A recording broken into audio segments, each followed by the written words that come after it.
Eclesiastés capítulo 1. Este libro de Eclesiastés se le adjudica a Salomón. Hay algunas personas que lo ponen en tela de duda de que haya sido de Salomón, pero en realidad cuando leemos el primer versículo donde dice las palabras de Coelet, hijo de David, rey en Jerusalén, pues nos damos cuenta que pues es Salomón, ¿verdad?, el que es el hijo de David. Y también cuando leemos el versículo 12 donde dice cuando yo Coelet vine a ser rey sobre Israel en Jerusalén. Coelet, la palabra Coelet significa, alguno de sus Biblias dice predicador, ¿verdad? Puede significar predicador, puede significar disertador. Hay algunos comentaristas que dicen que tal vez Salomón ya no utilizó su nombre Salomón, que significa pacífico, porque vemos que cuando nos dice Reyes, ¿verdad?, cómo cayó Salomón, Primera de Reyes capítulo 11, nos dice que Salomón en su vejez apostató del Señor y tomó muchas mujeres, cosa que estaba prohibido en la ley de Moisés. El Señor dijo que, sabemos que en aquel entonces pues estaba el Señor gobernando a Israel. Más adelante tuvieron jueces y el último juez fue Samuel.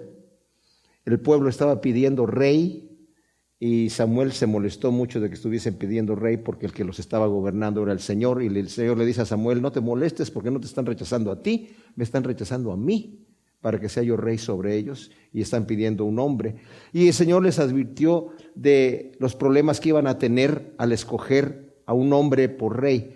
Pero en la ley de Moisés el Señor dijo: cuando ustedes tengan rey, porque quieran tener un rey como las demás naciones, ya el Señor ya sabe desde el principio todas las cosas que van a suceder, dice, van a poner al que yo les diga, ¿verdad? Y el rey no va a multiplicar para sí dinero, no va a regresar a Egipto por carros y por caballos, no va a multiplicar mujeres para sí, porque ni va a tomar mujeres extranjeras, porque sus mujeres van a desviar su corazón. Y todo esto lo hizo Salomón. Fue a Egipto a traer carros y a traer caballos, multiplicó sus bienes, fue el rey más rico, y multiplicó su harem. Y como dije yo, en Primera de Reyes capítulo 11 nos habla acerca de cómo sus mujeres desviaron su corazón y empezó Salomón a adorar otros dioses, tanto así que el Señor le dijo a Salomón que iba a romper el reinado de él, pero no durante sus días, por amor a David, su padre, pero dice, durante los días de tu hijo voy a dividir el reinado y voy a dejar una tribu para lo que era el pueblo de Judá. Se dividió el reino de Israel en Israel y en Judá, ¿verdad? La Biblia no nos habla acerca de qué pasó con Salomón después, pero por ejemplo cuando nosotros leemos Crónicas y leemos Reyes, nos damos cuenta que uno de los libros habla acerca de Manasés, el hijo de Ezequías. Y este rey, Manasés, que le nació a Ezequías, ustedes saben que Ezequías, el Señor le había dicho que se iba a morir, ¿verdad? Fue un buen rey y le mandó decir por el profeta Isaías que preparara su casa porque en 10 días se iba a morir. Y el rey se puso a llorar: Señor, yo te he sido fiel, ¿y cómo me vas a hacer esto a mí? Y tanto se estaba llorando el rey que el profeta Isaías ni siquiera alcanzó a salir del palacio cuando el Señor le dijo: regrésate y dile al rey que va a vivir otros 15 años, ¿verdad?, para que se calme. Pero en esos 15 años nació Manasés, que fue el peor de los reyes que hubo en Israel. Derramó mucha sangre inocente y el Señor decidió destruir Jerusalén o Judá por causa de los pecados de Manasés. Y dijo, y el Señor no quiso perdonar. No obstante, vemos que en uno de los libros, no sé si es Reyes o Crónicas, no me acuerdo en este momento, no se nos menciona el arrepentimiento de Manasés y se nos presenta como el rey más terrible. El Señor no quiso perdonar y ahí está el problema. Manasés seguramente terminó en el infierno, podríamos pensar. Pero en uno de los dos libros se nos dice que se arrepintió Manasés y se humilló delante del Señor y el Señor lo perdonó. No se nos dice qué pasó con Salomón en su vejez, y esto ha creado un conflicto en la interpretación del libro de Eclesiastés. Porque hay quienes lo ven como un libro, y debo decir que yo lo predicaba esto antes, pero también tengo que decir, como dijo Spurgeon una vez, es bueno escuchar los mensajes que uno predicó hace tiempo para llorar un poquito, ¿verdad? Porque dice uno, caray, ¿cómo puedo yo estar hablando de esas cosas así? Y yo me he retractado muchas veces de cosas que he predicado porque o las escucho de alguien o no les presto en el momento dado la atención suficiente que requiere. Y yo he predicado que Eclesiastés la escribió Salomón, equivocadamente he predicado esto, en su vejez como un libro cínico, como un libro de un hombre cansado, harto de la vida, hastiado de la vida, y diciendo vanidad de vanidades, todo es vanidad, yo ya probé de todo, ya hice de todo, así que de nada sirve nada, ¿verdad? Y es el Salomón apóstata que termina hablando así. Y yo les digo que hay comentaristas de mucho peso que hablan de estas cosas. De hecho, estaba yo leyendo el comentario de Matthew Henry, en donde este comentario está también traducido por Juan Cuevas. Y Matthew Henry está hablando acerca de Eclesiastés escrito por Salomón después de que se arrepintió de su apostasía. Pero Juan Cuevas, que es el traductor, hace una nota en un paréntesis, dice, aunque la Biblia no dice que se arrepintió, nota del traductor, dice ahí, ¿verdad?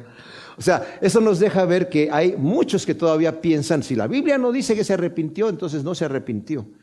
Pero si nosotros leemos el libro de Eclesiastés desde el punto de vista de un hombre cínico, nos vamos a encontrar con el problema de que no vamos a entender el libro. No vamos a entender de qué se trata, y el mensaje es un mensaje fuertísimo. Es un mensaje para el día de hoy. Es un mensaje para nuestros días. La Biblia, mis amados, es un libro que es para hoy. No es un libro anticuado. La problemática que existía en la época de Salomón y de la cual está hablando aquí, es la problemática que tenemos en nuestros días. El hombre siempre está buscando la razón por la cual existe, la razón por la cual vive. El hombre se esfuerza en ponerse metas y decir, si yo logro hacer esta situación, voy a alcanzar la felicidad y voy a alcanzar el propósito de mi existencia.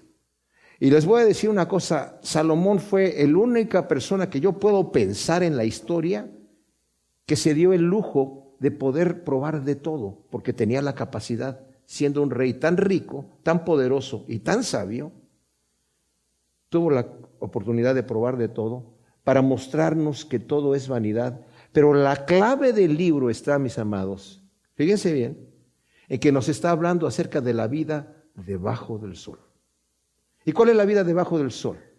La vida debajo del sol es la vida a este nivel, de lo que vemos nosotros, sin considerar la eternidad, sin considerar a Dios, sin considerar que hay una vida posterior. Y yo les digo que yo estudiando el primer capítulo de Eclesiastés, me costó trabajo ser confortado por el Espíritu del Señor, porque es un libro deprimente cuando uno lo lee así. Si uno no se toma del Señor así con todas sus fuerzas, realmente puede tambalearse, ¿verdad? Porque se da uno cuenta de que la vida, si no estamos totalmente tomados del Señor, aunque nos llamemos cristianos, y esto es importantísimo, porque podemos andar nosotros con nuestra Biblia en la mano. Ya vemos cómo en el capítulo 2 y 3 de Romanos, Pablo está hablando acerca del moralista e incluso del religioso, que puede ser religioso, pero puede estar todavía a medias tintas, con un pie en el mundo y con un pie en los caminos de Dios. Y cuando se está de esa manera, no hay una verdadera satisfacción en el espíritu. Cuando no tenemos el gozo del Señor completamente en nuestra vida y tenemos otras prioridades, les advierto, mis amados, este libro nos va a sacudir. Porque vamos a ver que aunque nosotros estemos como cristianos buscando por otras cosas para satisfacer nuestra vida, nos vamos a encontrar con que llegamos al final de una calle sin salida, porque en realidad no hay satisfacción en ninguna cosa. Esto no quiere decir que el libro nos está prohibiendo, fíjense bien, que podamos disfrutar las cosas que Dios nos da, porque nos habla acerca de que debemos disfrutar lo que Dios nos da.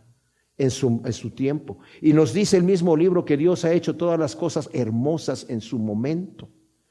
Pero tenemos que saberlas disfrutar bajo los parámetros de Dios y darle el valor correcto. Por un lado, el Señor no quiere que seamos ascetas. ¿Qué es una asceta? Una persona que solamente vive para sufrir, ¿verdad? De golpe de pecho, de vivir una vida de dolor para agradar a Dios, entre comillas. Porque eso no es lo que el Señor nos pide. De hecho, el Señor nos dice en su palabra, si tu hijo te pide un pan, ¿tú le vas a dar una piedra? No. Y si te pide un pez, ¿le vas a dar una serpiente? Por supuesto que no. Y si tú que eres malo sabes tratar bien a tu propio hijo y darle buenas cosas, ¿cuánto más nuestro Padre nos va a dar buenas cosas? La religión ha hecho un grave pecado, diría yo, de presentarnos una caricatura de Dios, de un Dios que le gusta que suframos, ¿verdad? Cuando en realidad Dios quiere que gocemos la vida, pero que la gocemos bajo sus parámetros. Entonces, nos empieza diciendo aquí las palabras de Cohelet. Como dije yo, Cohelet significa un disertador, un predicador, hijo de David, rey en Jerusalén. Vanidad de vanidades, dice Cohelet, vanidad de vanidades, todo es vanidad. Ahora, Salomón comienza con la conclusión del libro. O sea, no nos está preparando un terreno para después decirnos que todo es vanidad, sino desde el principio nos dice vanidad de vanidades, todo es vanidad. Vanidad de vanidades es ese superlativo que expresa la máxima vanidad en sentido de algo vacío y fugaz como el viento. La palabra vanidad aquí no es una palabra de arrogancia o de presunción o de envanecimiento, sino de algo vacío, vano, que no tiene valor, que no tiene sustancia. Y nos empiezas a decir que todo es vanidad. Obviamente, como dije, nos está hablando y nos lo dice en el versículo 3, ¿qué provecho tiene el ser humano de toda su labor con que se afana debajo del sol? Aquí dije, Salomón no expresa el cinismo de un apóstata, cansado de una vida de derrota y sin propósito. Cuando nosotros vemos, por ejemplo, al final del libro, si le dan la vuelta, en el capítulo 11, versículo 9, alégrate, oh joven, por tu juventud, y tome placer tu corazón en los días de tu mocedad. Anda en los caminos de tu corazón y tras la vista de tus ojos, pero ten en cuenta que por todas estas cosas te juzgará a Elohim, o Dios, ¿verdad? O sea, una persona cínica y cansada de la vida, que se está burlando de todo que no sirve, no nos va a describir unas cosas así, tan profundas. O lo que nos dice en el capítulo 12, en el primer versículo. Acuérdate de tu Creador en los días de tu juventud, antes que vengan los días malos y se acerquen los años en que digas, no tengo en ellos contentamiento. Y luego nos empieza a decir de una forma poética, a partir del versículo 12 en adelante, antes de que llegue la muerte, antes de que te hagas viejo, antes de que ya no puedas hacer nada. Y termina diciendo en el versículo 13 y 14 al final, la conclusión de todo discurso oído es, estas tampoco son palabras de un cínico, cansado de la vida. Teme a Dios y guarda sus mandamientos, porque esto es el todo del hombre, porque Dios traerá toda obra a juicio juntamente con toda cosa oculta, sea buena o sea mala. En este momento es cuando ya Salomón se distancia de estar viendo la vida debajo del sol, a verla ya desde un punto de vista global, ¿verdad? En donde ya vemos al Señor. No obstante, Salomón no tiene hasta ahora, obviamente, como no lo tuvieron muchos en el Antiguo Testamento, la revelación que tenemos nosotros en Cristo Jesús. Porque en Cristo Jesús todas las cosas toman sentido, ¿verdad? En Cristo Jesús nuestra vida tiene un verdadero propósito. Pero aquí dice, ¿qué provecho tiene el ser humano de toda su labor con que se afana debajo del sol? El predicador aquí está disertando sobre la futilidad de una vida sin Dios. ¿Qué provecho tiene el hombre con todo el afán con que se afana trabajando debajo del sol? ¿Cuál es el provecho que va a sacar? ¿Qué provecho saca el hombre de toda su labor y del trabajo con que se afana? Ahora, Salomón no está contradiciendo, por ejemplo, Proverbios, que él mismo escribió, el capítulo 14, versículo 23, donde dice: en toda labor hay fruto, pero la charlatanería solo trae indigencia. O sea, nos está diciendo aquí que esto enseña esto que nos está diciendo Salomón, ¿verdad? En Proverbios, que todo trabajo útil proporciona algún fruto a quien se gana su pan con el sudor de su frente. Está Salomón aquí hablándonos acerca de cuando mi afán es solamente ese. El Señor me ha mandado a no ser perezoso, a ganarme mi pan con el sudor de mi frente, ¿verdad? De hecho, la Escritura nos dice: el que no trabaja, que no coma. Pero también el Señor dice: no te afanes por nada, no estés preocupado por qué vas a comer o qué vas a vestir. Y cuando nos habla de esto, pareciera como que nos estuviese exagerando el punto, porque cuando nos está diciendo que no me afane de las cosas, por qué voy a comer o qué voy a vestir, me parecería: oye, Señor, eso es lo básico. No me está diciendo el Señor: no te afanes por tener 2 casas o por tener 3 autos. Me está diciendo por lo básico de la vida, por qué vas a comer o qué vas a vestir. Sino preocúpate por buscar el reino de Dios y su justicia, y Dios, que sabe lo que tú necesitas, te lo va a dar. El Señor no me está llamando a que yo me cruce de brazos y a leer la Biblia todo el día, pero a que no me afane. Cuando yo me afano en las cosas que están debajo del sol, quito mi vista del Señor, ¿verdad? Cuando mi prioridad es mi trabajo, cuando mi prioridad es mi futuro aquí en la tierra, quito la vista del Señor. Y nos vamos a dar cuenta que, como nos va a explicar aquí, de la futilidad de andar buscando esa felicidad aquí en la tierra. El Señor nos ha creado en un mundo decayente. Aquí lo va a decir más adelante. Dice: generación va y generación viene, pero la tierra siempre sigue igual. Salomón observa que a pesar del correr del tiempo, las generaciones vienen y van, y la vida del hombre es efímera, pero la tierra continúa igual. Obviamente no se refiere a cambios menores de arquitectura o tecnología, sino a lo pasajero de la vida debajo del sol, como nuestra vida, que es como la flor de la hierba. Esto es para desesperarnos, para desesperar a cualquiera, porque nos está diciendo: la tierra continúa igual, pero tú no. Tú pasas, tú te envejeces, te mueres, te añejas, te enfermas y te estás afanando en todas estas cosas. Y cuando observas los cerros y ves la tierra y tú dices: oye, generación viene, generación va, pero la tierra permanece igual. Sale el sol y se va el sol jadeando, o sea, apresurándose hasta su lugar, y desde ahí vuelve a salir.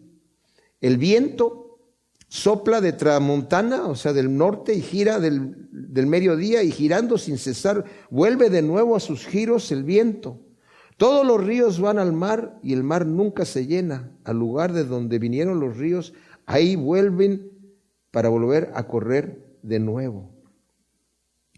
O sea, el movimiento de la tierra, el movimiento del viento, el ciclo pluvial, etcétera. Se repite su curso, y para el hombre es doloroso, como dije, pensar en lo pasajero de su vida, que es debajo del sol. Es doloroso mirar la muerte, pero es doloroso mirarla sin Cristo, fíjense bien, porque Cristo nos ha librado del terror de la muerte. Fíjense lo que dice Hebreos capítulo 2, mis hermanos. Si quieren voltearle allí, es un texto bien especial, en donde nos dice en el versículo 14: así que por cuanto los hijos fueron consustanciales con sangre y carne, de igual manera él también participó de estas, de la carne y de la sangre, para destruir por medio de la muerte al que tenía el imperio de la muerte, esto es, al diablo, y librar a todos aquellos que por temor de la muerte están sujetos a vivir en esclavitud. ¿Qué es lo que está diciendo aquí? Lo que nos está diciendo aquí es que Satanás nos tenía a nosotros en un terror, en un temor.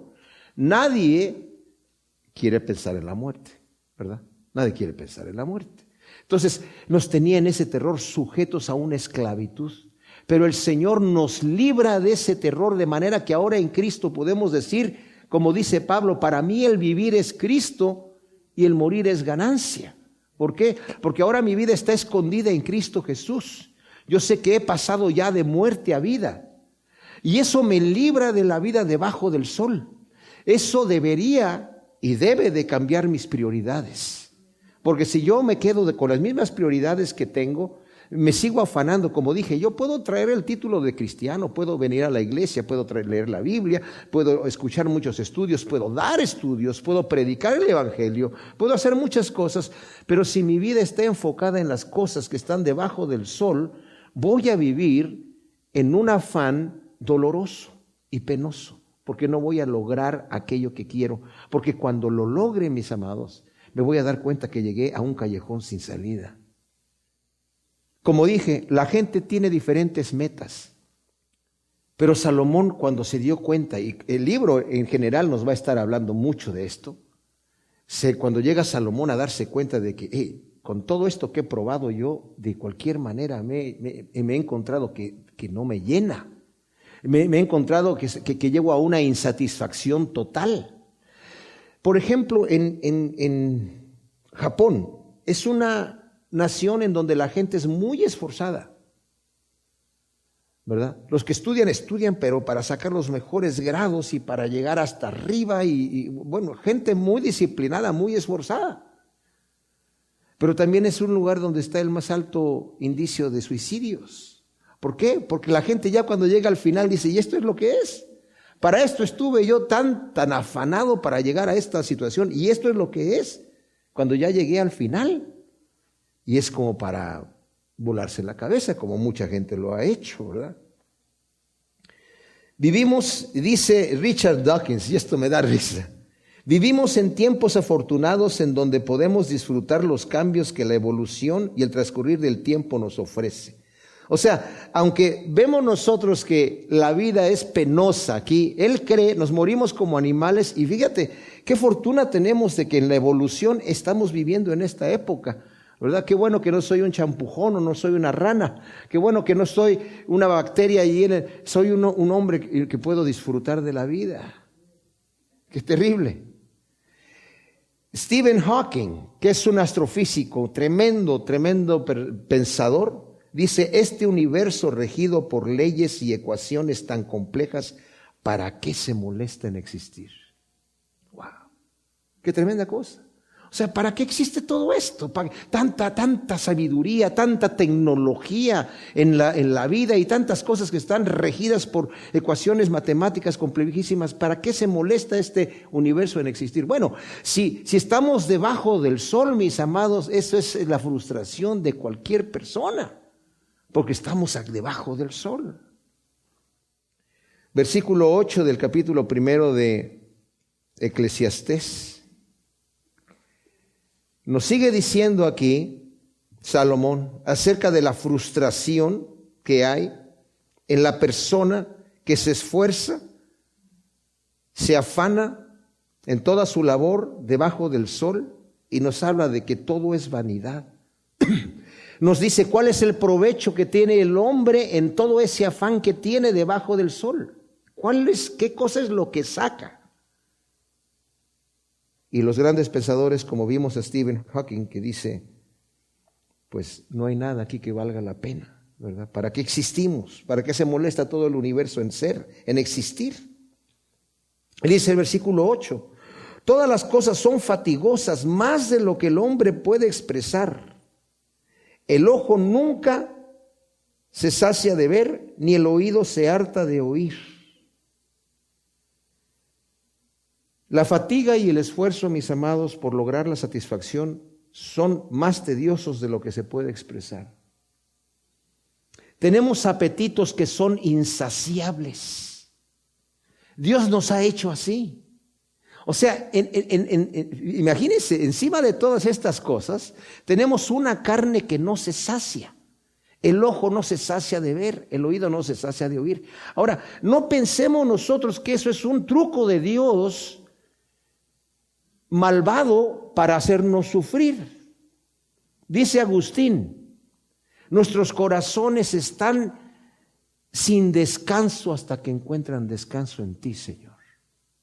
Estamos agitados, estamos sin poder descansar hasta que descansamos en Cristo.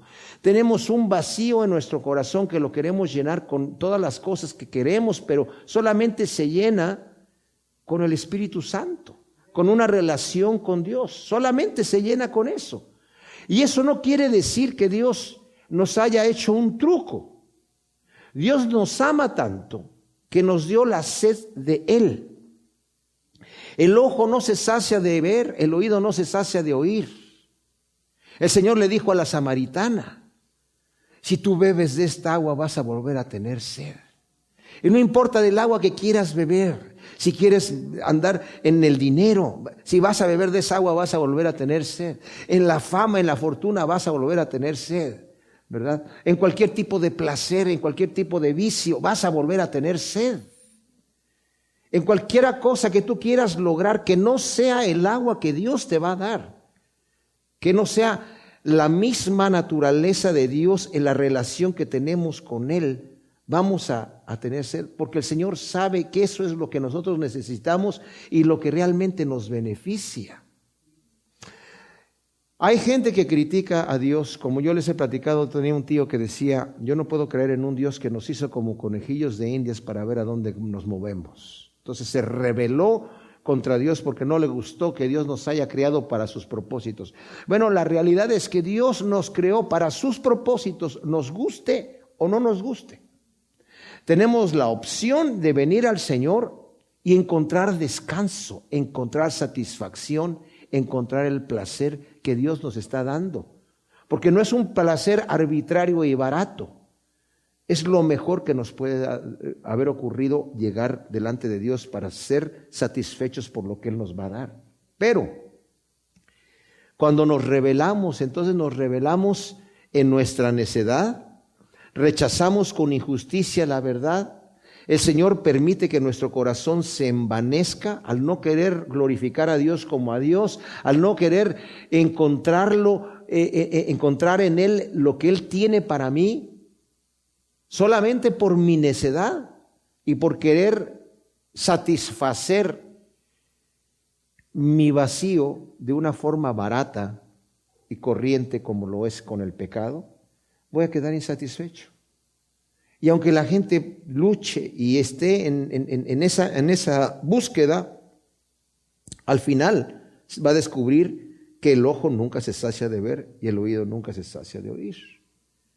Y por mucho que tenga va a querer más y va a querer más. Yo me acuerdo que yo tomaba drogas, no como las drogas de hoy en día, ¿verdad? Ahora ya lo que yo tomaba es como juguete en comparación con lo que hoy hace la gente, ¿verdad? Es ya legal en muchos lugares.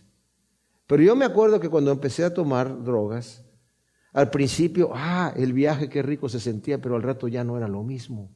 Al rato ya quería más.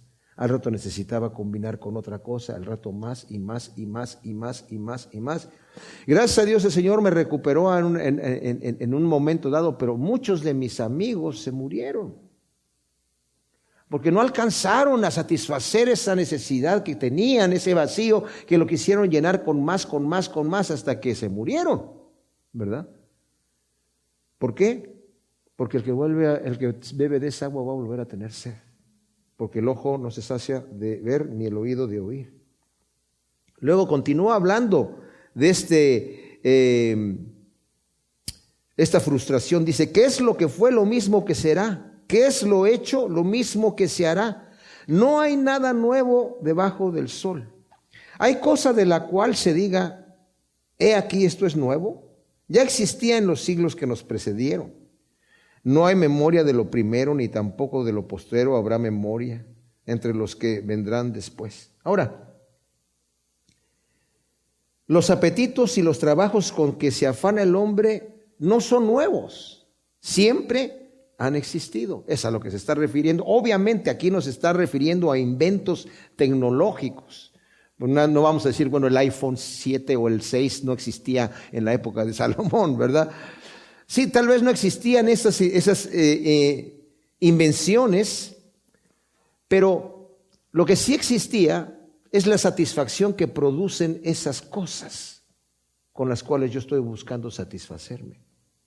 Y también debo considerar que en edades pasadas existieron tecnologías que desconocemos. Por ejemplo, ¿cómo se construyeron las pirámides de Egipto? No sabemos. Es algo que a nosotros todavía nos sorprende. ¿Cómo es que las piedras están puestas con tanta precisión? ¿Cómo fueron cortadas de esa manera? ¿Verdad? Y hay grandes obras ancestrales que no sabemos cómo se construyeron. Cosas que se ven solamente desde una nave espacial o desde un avión que vuele demasiado alto, ¿verdad? Decimos, ¿cómo lograron hacer estas cosas nuestros antepasados con la tecnología limitada? ¿Realmente tendrían tecnología limitada? No sabemos qué tipo de sabiduría había durante la época de la Torre de Babel, por ejemplo, porque son civilizaciones que se han perdido. La muestra de todo esto lo vemos, por ejemplo, en la medicina. A veces pensamos que nuestra medicina está muy evolucionada, pero en realidad la medicina ancestral hace cosas que no puede hacer la medicina de hoy en día, ¿verdad? ¿Por qué? Porque se han destruido muchas de esta sabiduría. Por ejemplo, en México, cuando llegaron ahí los españoles a colonizar, destruyeron todos los libros de medicina que tenían ahí los aztecas y de civilizaciones anteriores, porque decían esto es brujería. Pero hay... A lo que estoy hablando aquí es que como Salomón está diciendo, no hay nada nuevo debajo del sol. O sea, las cosas que vienen y las cosas que suceden han estado todo el tiempo allí. Y luego dice el versículo 12, cuando yo, Cogelet, vine a ser rey sobre Israel en Jerusalén, entonces apliqué mi corazón a inquirir e investigar con sabiduría todo lo que se hace debajo de los cielos, tarea penosa que Elohim ha impuesto a los hijos del hombre para que sean afligidos con ella. He visto todas las obras que se hacen debajo del sol y he aquí que todo es vanidad y correr tras el viento. Lo torcido no se puede enderezar y lo incompleto no se puede completar o no se puede contar. Ahora, cuando leemos esto, nos está diciendo que Salomón, cuando yo llegué a ser rey sobre Jerusalén, sabemos la historia de Salomón, cómo el Señor se le apareció y le dijo, pídeme lo que tú quieras y yo te lo voy a dar. Y dijo el Señor, yo soy muy joven, no sé cómo entrar a gobernar tu pueblo tan grande, te pido que me des sabiduría. Y el Señor le dijo que se agradó tanto de que le haya pedido sabiduría y que no le haya pedido riquezas y no le haya pedido fama, ni fortuna, ni largos días de vida, ni victoria sobre sus enemigos o paz en su reinado. Dice, te voy a dar sabiduría como nadie la ha tenido ni la tendrá después de ti. Pero además te voy a dar todo lo que no me pediste. Riquezas, fama, fortuna y todo lo que no me pediste. Entonces, ¿se imaginan ustedes? Aquí está hablando no un cínico cansado de la vida, irritado, blasfemo, sino está hablando, dice, cuando yo, Cogelet, vine a ser rey sobre Israel en Jerusalén, entonces apliqué mi corazón a inquirir e investigar con sabiduría, mis amados, todo lo que se hace debajo de los cielos, tarea penosa que Elohim ha impuesto a los hijos del hombre para que sean afligidos con ella. Cuando leemos este versículo 13, otra vez en nuestra mente llega el pensamiento, ahí está, el truco de Dios nuevamente. Dios ha impuesto una tarea penosa a los hombres. ¿Pero por qué nos ha puesto esa tarea penosa? Para que volteemos a verlo a Él. Para que busquemos arriba del sol, no debajo del sol. Para que volteemos la cara al Señor. La ley fue dada al pueblo de Israel, nos dice la Escritura, para mostrar el pecado del hombre. Claro, el Señor dio la ley para que la obedeciera el hombre, pero Dios sabía que el hombre era incapaz de obedecer esa ley. Y era como una forma de decir, lo mínimo que yo demando de ustedes, lo mínimo. Tanto así, era tan mínimo, que el mismo Señor les dijo a los fariseos cuando le preguntaron por qué Moisés nos dio el mandamiento de divorciar a nuestras mujeres, de repudiarlas, y dijo por la dureza de su corazón. O sea, el Señor entregó una ley a un pueblo de dura cerviz y de corazón duro.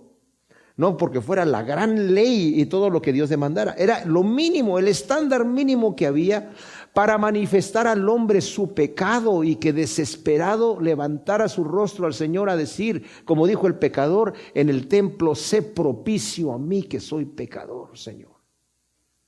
Entonces el Señor está poniendo esa tarea penosa a los hijos de los hombres para que busquemos arriba del sol.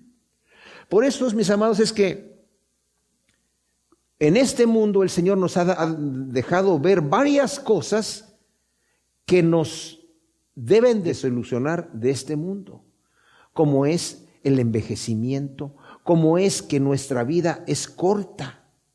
Más adelante va a decir aquí en este libro, tú has puesto eternidad en el corazón del hombre. Esto quiere decir que somos seres que queremos vivir eternamente. Que no nos cabe en la cabeza que de repente nos morimos y ahí termina todo. Pero también ha puesto el Señor aquí esta cosa penosa para que nosotros no nos tomemos de aquí. Nuestra vida no es lo que es aquí. Eventualmente yo me envejezco y me muero. Y mi esposa se envejece y se muere. Y yo amo mucho a mi esposa y no quiero morirme antes que ella para que ella quede viuda, pero tampoco quiero que ella se muera antes que yo. Muchas veces decimos, ojalá que nos muramos en un avionazo juntos, ¿verdad? No sé, pero tampoco estoy hablando, bueno, mejor cambio del tema.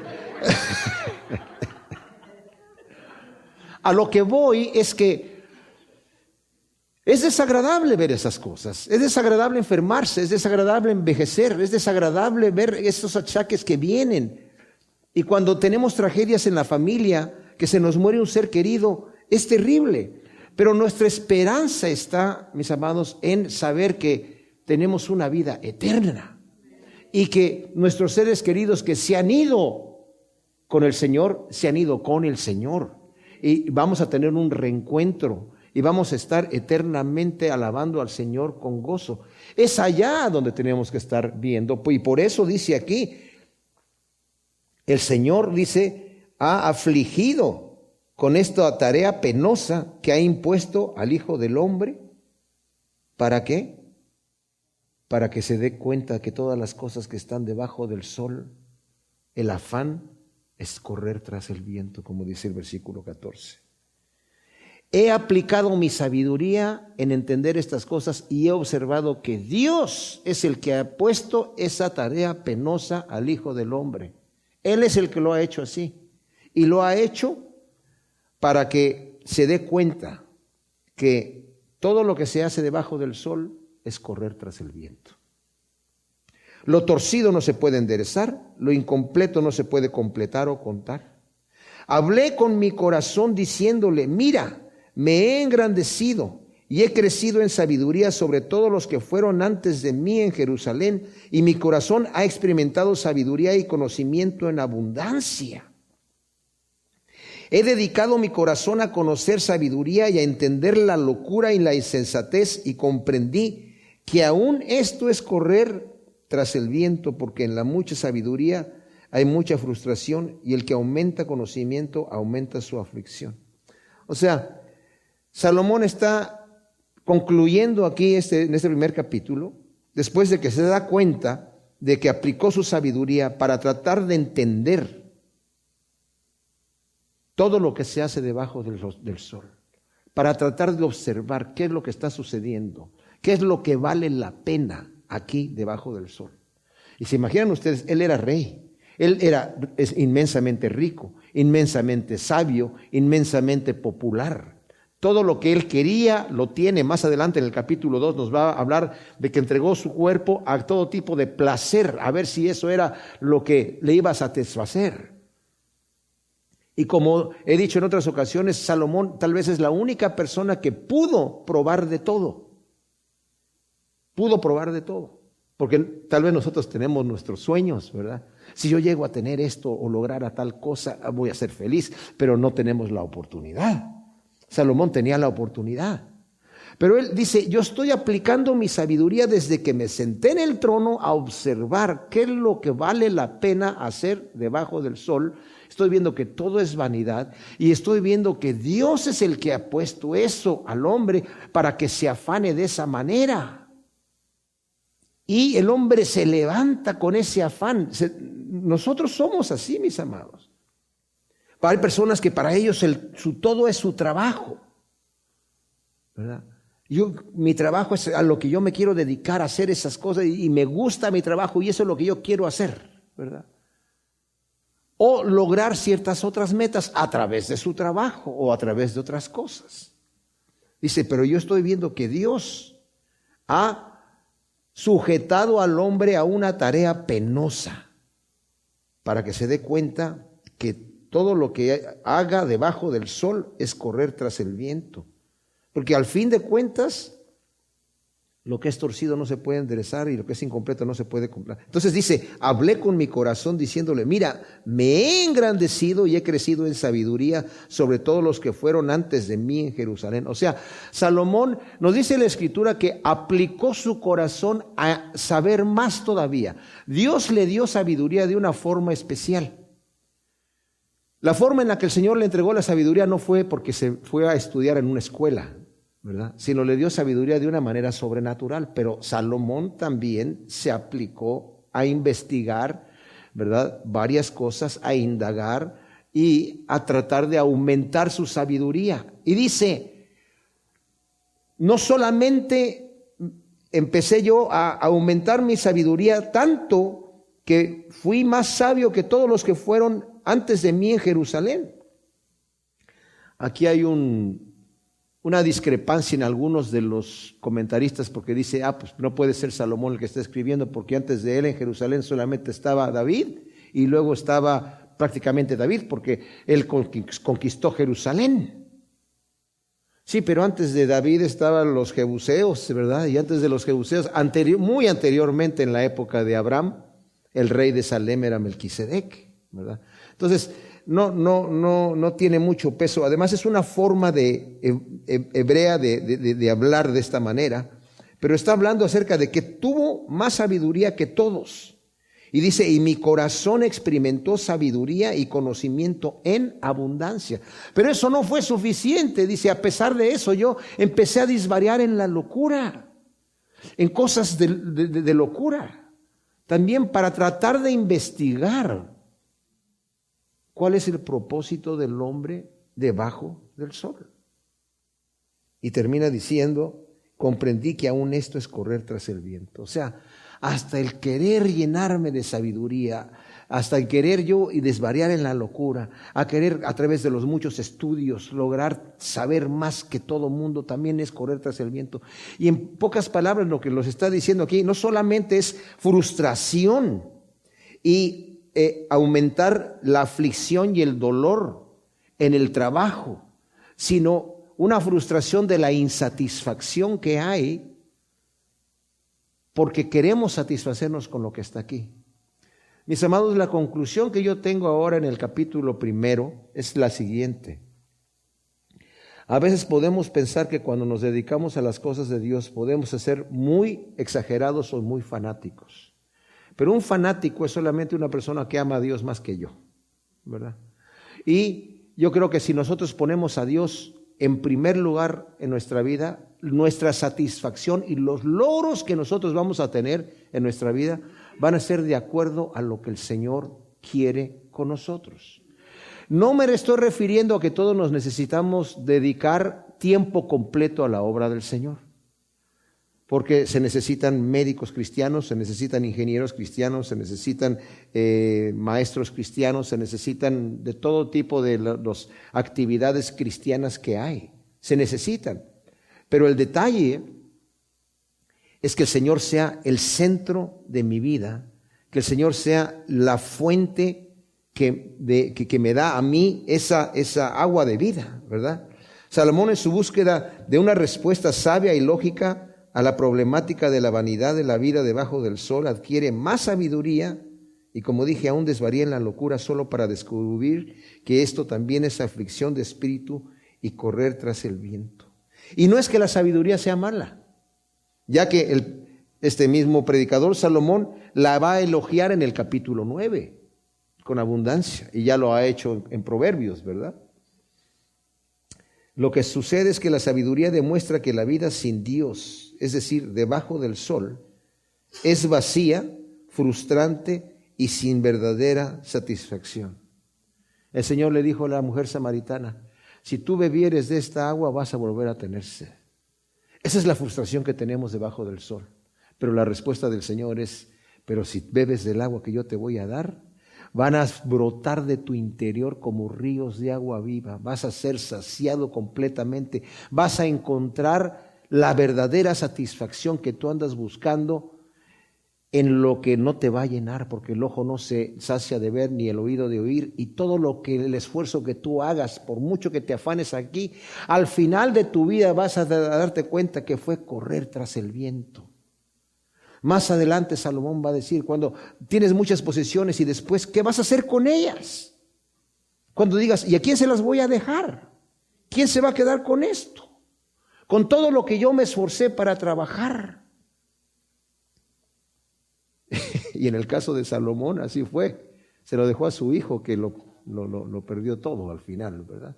Y yo creo que Salomón encontró su paz con el Señor al final de su vida, y nos da esta tremenda respuesta en este libro para que nosotros no nos afanemos corriendo debajo del sol, afanándonos con las cosas aquí, sino que lo veamos todo desde la perspectiva divina, ¿verdad? Y encontremos esa satisfacción que es hacer las cosas para el Señor y con el Señor. Gracias te damos, Señor, por tu palabra, y te pedimos que tú siembres estos perlas de sabiduría en nuestro corazón para que den su fruto a 100 por 1 en el nombre de Cristo. Amén.